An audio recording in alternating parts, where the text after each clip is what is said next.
नमस्कार, बहुत बहुत स्वागत आपका नादी टीवी पर। मैं हूं आपके साथ पारुल। प्रयागराज महाकुंभ पर हमारी विशेष पेशकश देख रहे हैं आप। प्रयागराज महाकुंभ पर नादी टीवी पर हम हर रोज आपको तस्वीरें दिखाते हैं और आज हम बात करेंगे ममतामयी महाकुंभ की, जहां पहुंची हैं महाशक्तियां। आज आपको दिखाएंगे कि संत परंपराओं में महिलाओं को कितना सम्मान मिल रहा है। संत परंपरा में महिला साध्वी, महिला संतों का जीवन कैसा होता है। प्रयागराज महाकुंभ में संत एक जगह पर इकट्ठा होकर समाज को सनातन का संदेश दे रहे हैं। ऐसे में ममतामयी महाकुंभ के इस खास एपिसोड में हम जानेंगे कि आखिर पुरुष प्रधान संत समाज में महिला संत साध्वी और महिला साधुओं का क्या स्थान है, उनकी दिनचर्या कैसी होती है। मॉडर्न युग में क्या आगे महिला साध्वी और महिला साधु संतों की परंपरा को वर्तमान समय की महिलाओं की युवा पीढ़ी बरकरार रख पाएगी। परिवार का त्याग करना और संत परंपरा में आना कितना आसान है। क्या महिलाओं के लिए संत परंपरा जटिल नहीं है? जटिल है तो फिर कैसे चुनौतियों का सामना करते हुए ब्रह्मचर्य और त्याग तपस्या के जरिए खुद का सम्मान बरकरार रखा जाता है। किस तरह से महिलाएं अपने अधिकार के लिए समाज में संघर्ष कर रही हैं। तो क्या महिला साधु संत और साध्वियों को भी संत परंपरा में संघर्ष का सामना करना पड़ रहा है? क्योंकि पुरुष संत शंकराचार्य हो सकते हैं लेकिन महिला संत केवल महामंडलेश्वर हो सकती हैं। ऐसे में अनादि टीवी ने सबसे पहले महंत दिव्या गिरी से बातचीत की, जो सन्यासिनी अखाड़े की अध्यक्षा हैं। उन्होंने बताया कि आखिर महिला साध्वियों का जीवन कैसा होता है, किन चुनौतियों से उन्हें होकर गुजरना पड़ता है, कैसे वो 20 साल की उम्र में त्याग तपस्या के मार्ग पर चलने का फैसला करती हैं और इस दौरान क्या कुछ होता है, समाज में संत परंपरा में क्या सम्मान मिलता है। इन्हीं सब विषयों पर दिव्या गिरी ने अनादि टीवी से खास बातचीत की और अपने अनुभव साझा किए हैं। आइए आपको सुनवाते हैं क्या कुछ उन्होंने बातचीत में कहा।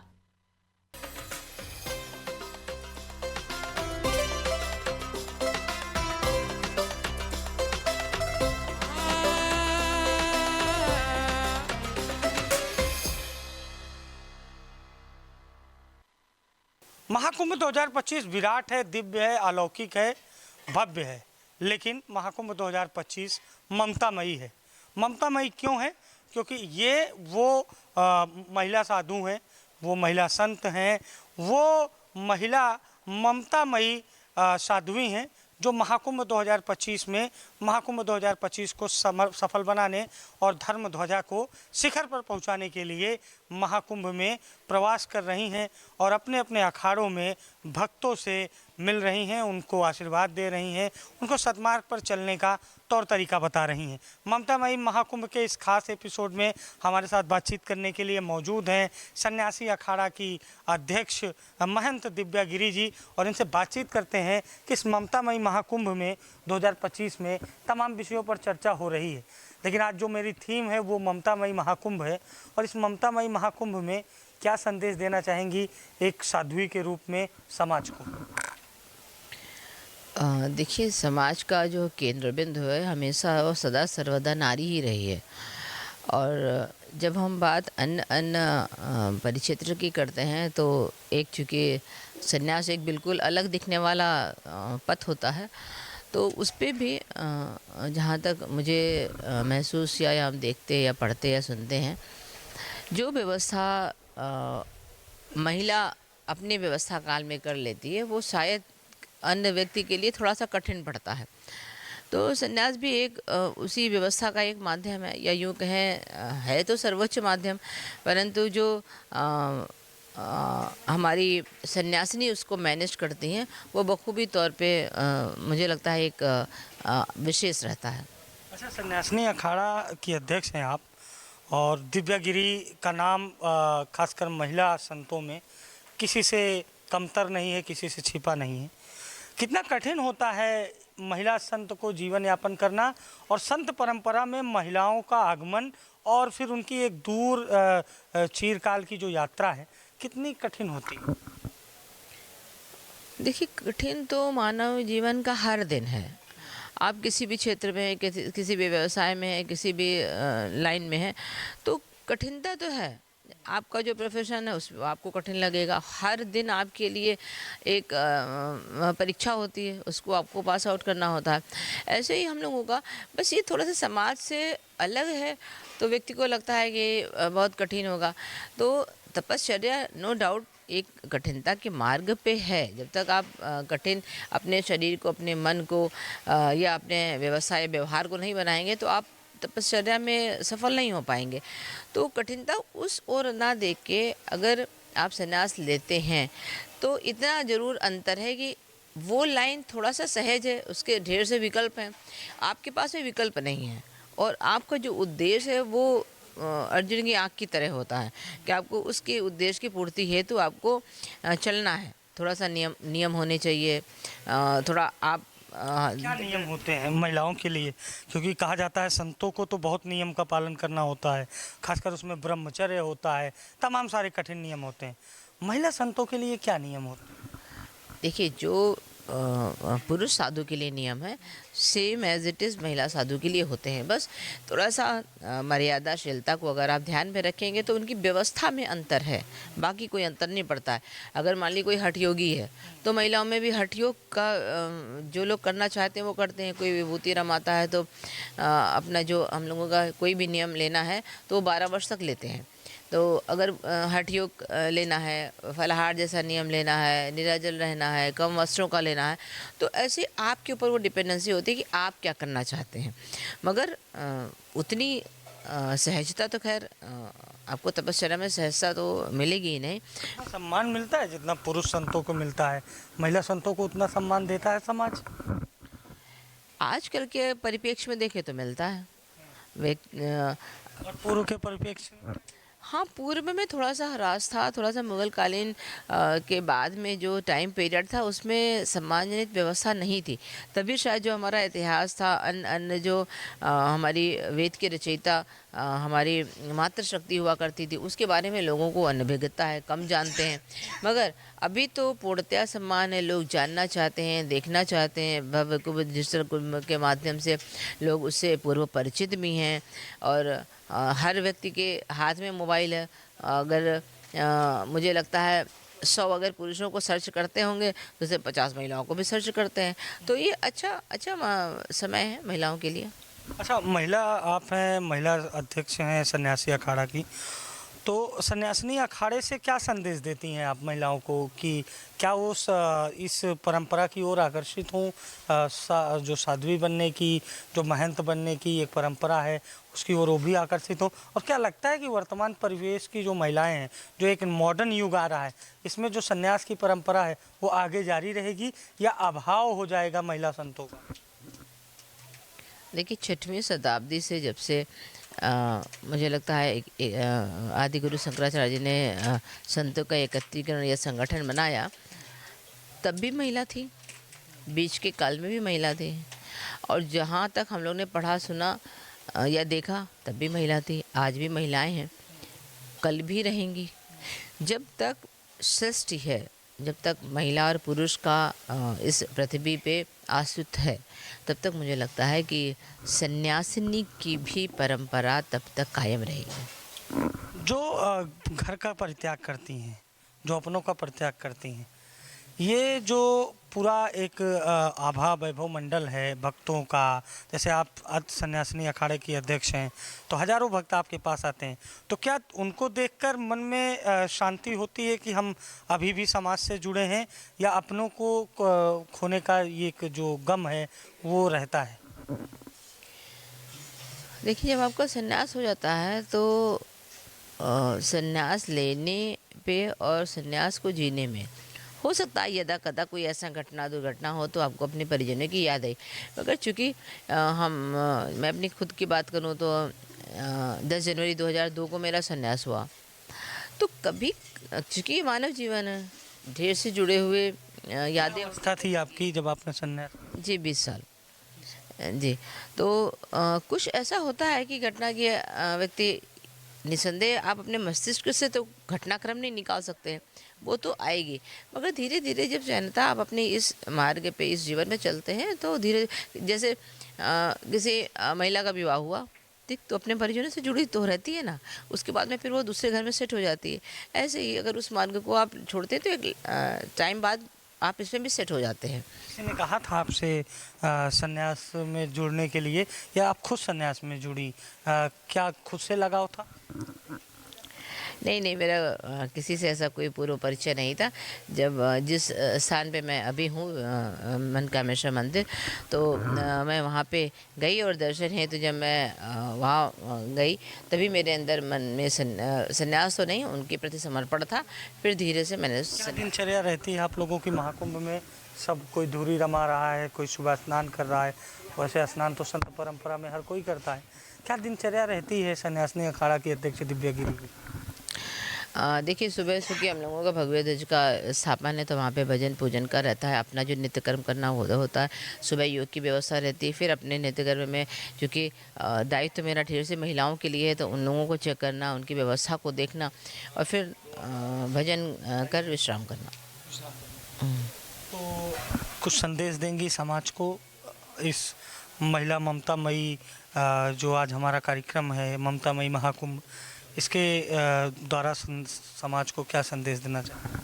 जी, आपके इस चैनल के माध्यम से जो दर्शक सुन रहे हैं, ममता सदा सर्वदा ममतामयी रही है, और एक नारी के केंद्र बिंदु में पूरा समाज रहता है, वो चाहे संन्यास परंपरा हो या सामाजिक व्यवस्था हो, तो हर में उसकी ही व्यवस्था का अस्तित्व रहा है। वो सहयोगी के रूप में सदा सर्वदा हर एक क्षेत्र में आपकी व्यवस्था को संभालती है, तो उसका पूर्ण सम्मान करना चाहिए। और महिलाएं भी कहीं कमतर नहीं हैं। आप जो सोचें उसको आजकल के काल में पूर्ण करना बहुत आसान है। आप अगर इस लाइन में आना चाहते हैं तो स्वागत है, परंतु संन्यास आपके सोचने जाने का कोई व्यवस्था नहीं है। वो आपके पूर्व लगाव है या एक त्याग है? त्याग है। और जब आप आपके माता पिता, आपका पुण्य कहीं पे संगठित होता है, तब कहीं आपके मन में संन्यास आता है। तो जो लोग इस क्षेत्र में आना चाहें एज ए कैरियर लें, तो उनका स्वागत है। और चूँकि महिला ही एक पीढ़ी नहीं, कई पीढ़ियों को मार्गदर्शक के रूप में रह सकती है, इसलिए आप अपनी व्यवस्थाओं को, अब अपने एम को, अपने विचारों को सही दिशा में ले जाएं, और जो आप लोग करना चाहते हैं वो अवश्य करें। भगवाधारी संत हैं, उत्तर प्रदेश के मुख्यमंत्री हैं, आप लोगों की परंपरा से आते हैं। बड़ा महाकुंभ लगा के लोग कह रहे हैं कि सरकार अपनी व्यवस्थाओं की तारीफ़ करवा रही है, तो कुछ लोग कह रहे हैं कि व्यवस्थाएं तारीफ़ योग्य हैं। दिव्या गिरी या जो तमाम महिला संत हैं, महंत हैं, किस तरह से देखती हैं महाकुंभ 2025 को? देखिए, अन्य वर्षों की अपेक्षा तो व्यवस्था सुनियोजित है। स्वच्छता का विषय हो या अन्य व्यवस्था का हो, हाँ, उन्होंने पूर्ण रूपेण अपनी ताकत लगाई, अपनी क्षमता का उपयोग किया, परंतु थोड़ा सा कमी मुझे दिखी अधिकारियों में। वो समय पे करने की कोशिश में नहीं रहे। पहला स्थान भी था, जिसमें थोड़ा सा व्यवस्था ना होने के कारण या उनके समझ ना होने के कारण थोड़ा सा अव्यवस्थित हुआ, परंतु मुझे लगता है कि एक स्थान जो बीत गया है उसको आगे उसमें रखें, और वो घटनाएं ना दोहराई जाएं तो बेहतर होगा। आगामी आने वाले सारे स्नानों पे अधिकारियों को चुस्त दुरुस्त रहना पड़ेगा। हाँ, मुख्यमंत्री के तौर पे हम उनकी कमियों को नहीं देख सकते, उन्होंने बहुत अच्छा कोशिश किया है व्यवस्था करने की। तो ये हमारे साथ दिव्या गिरी जी थी, जिन्होंने बातचीत की। ममता मई महाकुंभ के इस खास एपिसोड में इन्होंने हर एक पहलू बताया कि कैसे ये आकर्षित हुई संन्यास के प्रति, किस तरह से समाज में आज महिलाएं संन्यास ले रही हैं, सन्यासी जीवन कितना कठिन है, तमाम विषयों पर चर्चा की। तो महाकुंभ में हम लगातार कवरेज पर हैं, और ममता मई महाकुंभ के बारे में जो कुछ भी दिव्या गिरी के मन में था उन्होंने साफ तौर पर बताया। सहयोगी शिवांशु के साथ अभिषेक शर्मा, महाकुंभ नगर, प्रयागराज।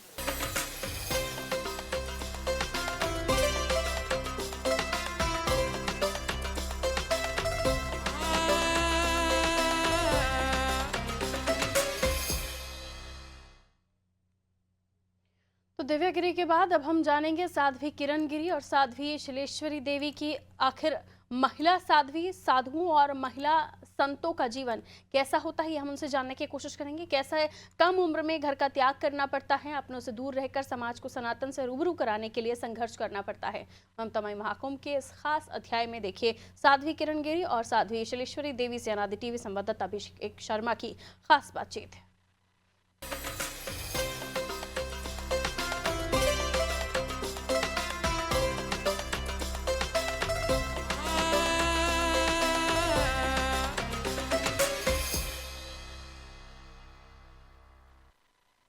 ममतामयी महाकुंभ के दूसरे अध्याय में हमारे साथ दो महिला साध्वी हैं और इन दो महिला साध्वियों से जानेंगे कि कितना आसान है, कितना कठिन है महिला सन्यासियों का जीवन, समाज में क्या सम्मान मिलता है, कैसे सन्यास के प्रति ये आकर्षित हुई और उसके बाद कितना कठिन रहा ये पूरा सफ़र। ममतामयी महाकुंभ के इस खास एपिसोड में हमारा उद्देश्य है कि समाज देखे कि जिस तरह से पुरुष संतों को सम्मान मिलता है, जिस तरह से पुरुष संतों की गौरव गाथा दिखाई जाती है, उसी तरीके से गौरव गाथा महिला संतों की भी है और समाज में इनका भी संन्यास के प्रति एक बड़ा योगदान है। सनातन धर्म की ध्वज जो शिखर पर ध्वज स्थापित किया जा रहा है उसमें महिला साध्वी, महिला संत, महिला साधुओं का और अन्य जो महिला दरबार से आश्रम से जुड़ी सेवादार हैं, सबका एक अलग योगदान है। तो इन दोनों महिला साध्वियों से जानेंगे कि कैसा रहा अभी तक का सफ़र और कैसे साध्वी बनी।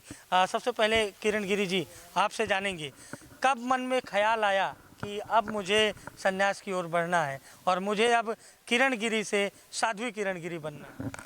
हम मेरा मन में मेरे पिताजी थे, पूजा पाठ के ही उसमें भाव में रहते थे। तो जब बचपन से ही मेरा ऐसा भाव था कि अपने बच्चों को शिक्षा के लिए इस मार्ग में उतरना चाहिए, पर कहते ना कोई कुछ महिलाओं को ये थोड़ी सी बाहर निकलने की कठिनाई होती है, पर माताओं को तो निकलना पड़ेगा ना। जो आज कहते हैं कि युवा पीढ़ी इस चीज़ को भूलती जा रही है, भटकती जा रही है, तो जब तक माता नहीं आगे बढ़ेगी तब तक आने वाली पीढ़ी को दिशा कैसे दे पाएंगे। तो पहला तो बेटी का स्थान होता है पिता का घर, दूसरा स्थान होता है पति का घर, तीसरा स्थान होता है गुरु घर। जब तक हम गुरु घर में नहीं जाएंगे तो ये संस्कृति कैसे बचेगी। इस भारत की भूमि को हम लोग सब जानते ही हैं कि सनातन कहाँ से निकला और कहाँ से हमारी परंपरा को बच्चे सीख पाएंगे। जब हम माताएं नहीं बाहर निकलेंगे, हम ही अगर संकोच करेंगे तो आने वाली पीढ़ी धीरे धीरे खसकती जा रही है। तो इस परंपरा को जगाने के लिए क्या संदेश देती हैं आप? लोगों के पास तो हजारों श्रद्धालु आते हैं, हजारों भक्त आते हैं, हम भी आपके पास भक्ति भाव से ही आए हैं और जानने के लिए आए हैं कि इस ममतामयी महाकुंभ में, ममतामयी हम इसलिए कह रहे हैं क्योंकि हम आप जैसी माताओं से बात कर रहे हैं, तो ममतामयी महाकुंभ में महिला साध्वी क्या संदेश देती हैं समाज को कि समाज किस सन्मार्ग पर चले और खासकर अपनी जो वर्ग है महिलाओं को आप क्या संदेश देते हैं? संदेश यही है कि सत्य वचन का पालन करें, अपने बच्चों को सनातन धर्म की संस्कृति के बारे में, घर में जो वैसे बच्चे स्कूल में तो 8 घंटे के लिए जाते हैं लेकिन घर में 18 घंटे रहते हैं बच्चे, तो पहला संदेश तो माताओं का ही रहता है बच्चों के लिए संस्कार देने का। जब पिता तो बाहर रहने वाला होता है, उसको माता जब तक आगे नहीं बढ़ाएगी तो बच्चे कैसे संस्कृति के ओर आकर्षित होंगे। तो हम लोगों का बच्चों के प्रति संदेश देने का। और आज जैसे सन्यास को जो हमारे आप कह रहे हैं मन में भावना कैसे आई, इसीलिए हमारे मन में भावना आई कि जब तक हम लोग बाहर नहीं निकलेंगे, संतों के आश्रम में नहीं जाएंगे। आज जैसे ये हमारा पिता का घर है, जो हमारे गुरुजन हैं, जिनके हम सानिध्य में रहते हैं, जब हम बाहर निकलते हैं, गुरुजनों के पास जाते हैं, तभी हमें कुछ त्याग का मार्ग मिलता है। जैसे घर में तो है, हर सुविधा रहती है। सफ़र भी बहुत कठिन होता है, संन्यास, घर त्याग करना, इस तरह के पंडाल में रहना, देशाटन करना, धार्मिक यात्राओं पर जाना, लेकिन इन सब के बीच में अपने मुख्य परिवार से दूर रहना, ये बहुत कठिन प्रक्रिया है। देखिए, माता के लिए कोई कार्य कठिन नहीं होता। पहला तो माता जब अपने माता पिता को छोड़ती है, बेटी से बड़ा त्याग जो बचपन में शादी करके हम किसी और घर में जाते हैं, तो पहला त्याग तो बेटी का घर से ही शुरू होता है कि अपने माता पिता ने जिन्होंने जन्म दिया उनको छोड़ दिया। तो उसके बाद में जैसे कभी पति भी अगर कोई उसको नहीं संभालता है तो फिर वो अपने ऊपर निर्भर होकर अपना जीवन जीती है बेटी। और तीसरा संदेश, कोई पुत्र भी अगर उसको सहारा नहीं देता है तब भी वो माता अपना गुजर बसर करती है, कुछ करके करती है, लेकिन संघर्ष का जीवन जितना माता जी लेती है। तो इसलिए हम लोग बाहर निकल रहे हैं धीरे धीरे कि हमारे बच्चों को आगे बढ़ाने के लिए, कि हमारी संस्कृति को हमारे उतना मिलता है जितना ये सवाल मैं आपसे करूंगा शैलेश्वरी देवी जी, आप भी साध्वी हैं। एक संत परंपरा में जो पुरुषों को सम्मान मिलता है, कहा जाता है कि महिलाएं शंकराचार्य नहीं हो सकती हैं, लेकिन महिलाएं महामंडलेश्वर हो सकती हैं, महिलाएं अध्यक्ष हो सकती हैं, महिलाएं साध्वी हो सकती हैं। लेकिन इन सभी प्रक्रिया के बावजूद, इन सभी पदों के बावजूद उतना सम्मान मिलता है जितना पुरुष संतों को मिलता है, उतना सम्मान महिला संतों को मिलता है, क्योंकि प्रक्रिया वही है कठिन प्रक्रिया से आप भी आते हैं, उतना ही संन्यास त्याग आप भी करते हैं, उतने ही ब्रह्मचर्य का पालन आप भी करती हैं, तो उतना सम्मान मिलता है। जय श्री महाकाल। मैं उज्जैन नगरी से हूँ, डॉक्टर शीलेश्वरी। सभी को ओम नमो नारायण। यहाँ पर जो आपका प्रश्न है, इसके उत्तर में मैं आपसे यही बताऊंगी कि अभी बोर्ड नहीं लगा है यहाँ। पहला सम्मान वाली बात है तो महिलाओं का, तो जहाँ की जो अध्यक्ष है उमा भारती जी, उनको मैंने कहा था कि वो बनने गया है, बैनर बन रहा है, लग रहा है, जूना अखाड़े के लोग सपोर्ट कर रहे हैं और ये बहुत प्राचीन माईवाड़ा है पहली बात तो। और सारे अखाड़ों में संन्यास देने की परंपरा का जो निर्वहन किया जाता है वो इसी अखाड़े में।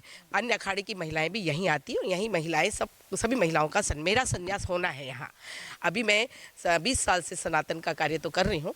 महिला बाल विकास जॉब में थी मैं और प्रदेश स्तर की अध्यक्ष रही हूँ उसमें। और ब्रह्मचर्य, गृहस्थ, वानप्रस्थ और संन्यास 4 आश्रम हमारे शास्त्रोक्त हैं। और जैसे पुरुषों को चारों आश्रम में जाने का अधिकार है, वैसे महिलाओं को भी है। भी ब्रह्मचर्य सबके लिए है, गृहस्थ सबके लिए है, वानप्रस्थ सबके लिए है, तो संन्यास भी सबके लिए है। और उस परंपरा को जूना अखाड़े के द्वारा, माईबाड़े के द्वारा, महिला अखाड़े के द्वारा उसको परंपरा में हमारे सनातन में दिया गया। ये भी एक सम्मान है, ये भी एक सम्मान है। किन्नर अखाड़े को अलग से उनको लेना पड़ी, लेकिन ये यहाँ पहले व्यवस्था है। दूसरा, आप सम्मान की बात करें तो बराबर का सम्मान तो अभी नहीं मिल पा रहा है। कुछ पद हैं जो केवल महिलाओं को नहीं दिए जाते। और जो आप बता रहे हैं कि त्याग तपस्या में तो कोई कमी नहीं, भक्ति में तो कोई, सभी में बराबर भक्ति। भगवान भी कहते हैं संन्यास का अर्थ क्या है, संन्यास में प्रवेश के बाद क्या होता है, तो संन्यास का अर्थ ये है। प्रधान देश हमारा रहा है भारत, हमेशा से पुरुष प्रधान रहा, पुरुष प्रधान रहा, कृषि प्रधान रहा। तो इस पुरुष प्रधान देश में कुछ पहले से बदला है सनातन में और खासकर इस साध्वी संत परंपरा में, या अभी भी साध्वी या संत परंपरा में पुरुष ही परंपरा है, यानी पुरुष ही प्रधान है और महिला द्वितीय दर्जे की?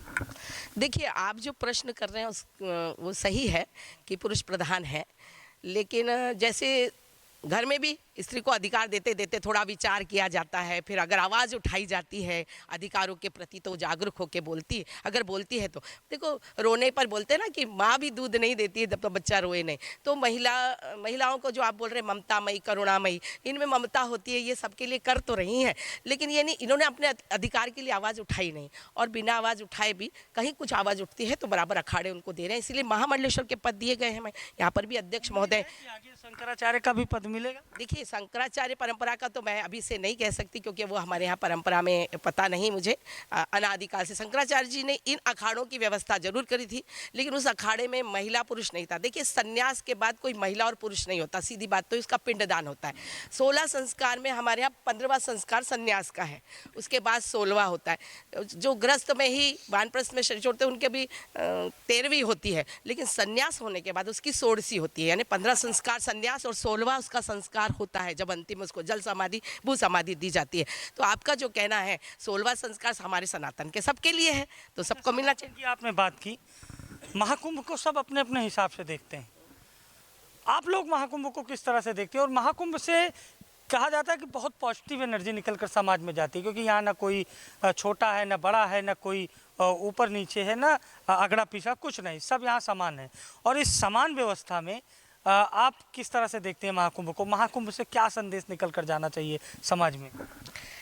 महाकुंभ में जो महाकुंभ है, ये हमारे यहाँ जो 4 कुंभ लगते हैं 12-12 वर्ष में लगते हैं। एक ग्रह नक्षत्रों के योग से 144 वर्ष में ऐसा योग आया है। तो महाकुंभ पूर्ण कुंभ है, दिव्य कुंभ, भव्य कुंभ, अलौकिक कुंभ इसका नाम है। पहली बात तो आप ही देख रहे होंगे कि कहीं भी भोजन मिल रहा है तो वो चाहे करोड़पति हो चाहे गरीब हो, सबको एक साथ भंडारे में मिल रहा है। समष्टि हो गई, व्यष्टि खत्म हो गया, व्यक्ति खत्म हो गया, सब समान है, ये आ गया। दूसरा, भूमि में सब शयन कर रहे हैं। किसी का कितना बड़ा आश्रम हो, कितना बड़ा व्यवस्था हो, यहाँ आकर सब अपना भूमि, जहाँ जगह मिल रही वहीं पर जो कह रहा है वहीं पा रहे हैं। आप जैसे लोग जो आ रहे हैं या जनता आ रही है उनके लिए भंडारा दे रहे हैं। संत सबसे लेता है, लेकिन समाज से लेता है, लेकिन कुंभ संत दे भी रहा है ना। मैं इससे इनकार नहीं करूँगा। यहाँ संत लंगर चला रहे हैं, यहाँ चाहे दक्षिण भारतीय संत हो, उत्तर भारतीय संत हो, सबका सम्मान कर रहे हैं। और आते समय मुझे भी कई संतों ने कहा कि आप मेरे अखाड़े का प्रसाद ग्रहण करिए, लेकिन सबकी एक मजबूरी और सबके पेट की एक सीमा है। तो ये बताया आपको कि भाई समाज से लेता है, लेकिन देखिए सब एकत्रित करता है जो भी उसके पास है और अपना भी उसमें मिलाकर कुंभ में वो सबको लंगर देता है, भंडारा देता है और सबको अपना, उसका तो कोई जॉब व्यवसाय नहीं है। कोई मंदिर का भी है तो मंदिर में भी चढ़वा तो इकट्ठा करता है, संग्रह करने के बाद समाज को ही लौटा देता है। तो ये कितनी बड़ी दान प्रवृत्ति जो हमारी है कि तेरा तुझको अर्पण, जनता से लिया जनता को दिया, जनता में ही जनार्दन है, ईश्वर है। इस भाव में संत हो, जनता में कोई व्यक्ति हो, सबको एक भाव से, पुरुष हो, किसी जाति का हो, सबके लिए सभी संत भंडारा खोलते हैं। और जो आता है उसके पास जो होता है, चाय है, जो भी है, पानी, अपने सभी को सम्मान देते हैं। मॉडर्न युग है। घर की माँ भी कहती हैं अपनी बेटियों से कि जो अपनी परंपरा है, संस्कृति है, उसका निर्वहन करिए। और आप लोग रोल मॉडल हैं उन महिलाओं के लिए जो अपनी परंपरा से दूर हैं। क्या आज की जो युवा पीढ़ी है, खासकर युवा जो बालिकाएं हैं, महिलाएं हैं, उनसे आप लोग अपील करेंगी कि ये जो परंपरा है इसको आगे आने वाले समय में अनवरत जारी रहे, इसके लिए आप भी संन्यास की ओर आकर्षित हों?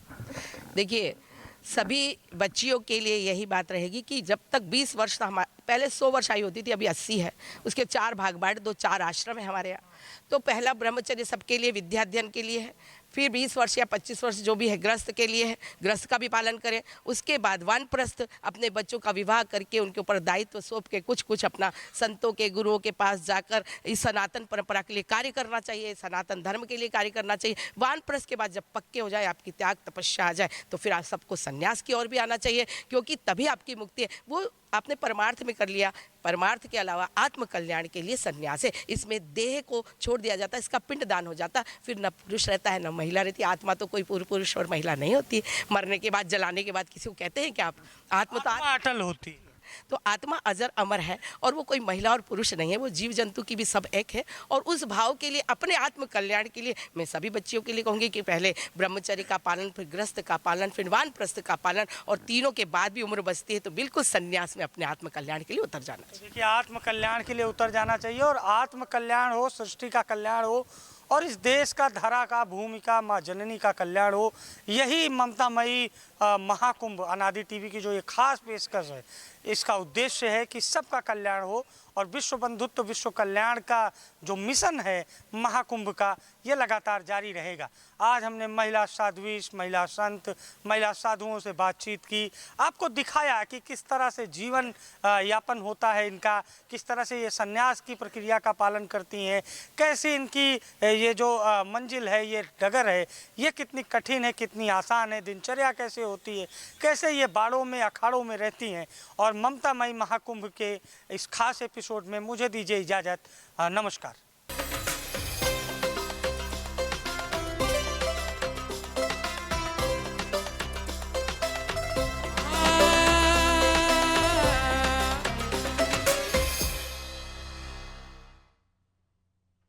तो ममतामयी महाकुंभ में ममता के रूप में, यानी माँ के रूप में, इन सन्यासिनियों को हमने देखा जो साध्वी हैं, सन्यासिनी हैं और अलग अलग अखाड़ों से जुड़ी हुई हैं। उन्होंने बताया कि कितना कठिन होता है एक साध्वी बनना या संत बनना, और पुरुषों के बनस्पत जो महिला संत हैं, साधु हैं, उनका जीवन कैसा होता है। फिलहाल इस विशेष पेशकश में इतना ही। मुझे दीजिए इजाजत। नमस्कार।